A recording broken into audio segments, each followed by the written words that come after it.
Hello viewers, welcome back to my channel. আজি মই মাখানা এটা চটপটা ৰেচিপি লৈ আহিছো।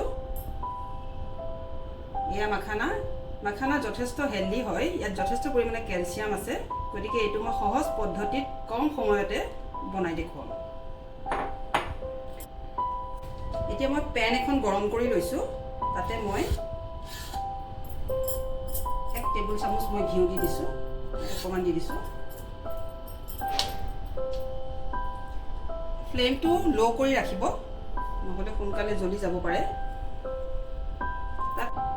এটা ঘিখিনি অলপ গৰম হৈ গৈছে এতিয়া মই ইয়াতে অলপ মছলা দি লম এতিয়া মই ধনিয়া পাউডাৰ দিছো অলপ দি লৈছো অলপমান জালুক দি লৈছো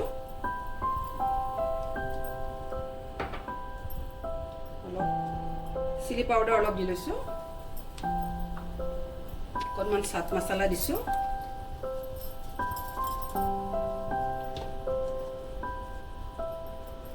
আমচুৰ পাউডাৰ দি লৈছো ইয়াতে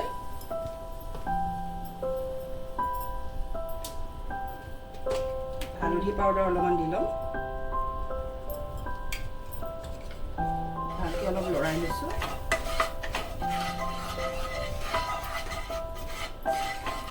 অকণমান নিমখ দিছো হাফ টিস্পুন দিছো নিমখ এইখিনি হৈছে ইয়াতে মই মাখানাখিনি দি দিম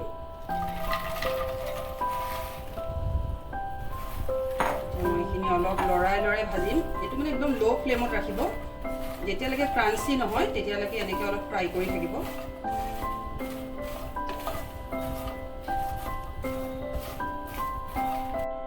এয়া মোৰ প্ৰায় হৈছেই মই ক্ৰাঞ্চি হৈছে না মই এটা চাই লওঁ ৰ'ব এইটো হৈ গৈছে ধুনীয়াকৈ ভাঙি গৈছে এইটো এতিয়া হৈ গৈছে মই ফ্লেমটো অফ কৰি দিম এতিয়া মাখানা ৰেডি হৈ গ'ল আপোনালোকে এইটো ষ্ট'ৰ কৰিও খাব পাৰিব ভাল পালে লাইক কমেন্ট শেয়াৰ কৰিব থ্যাংক ইউ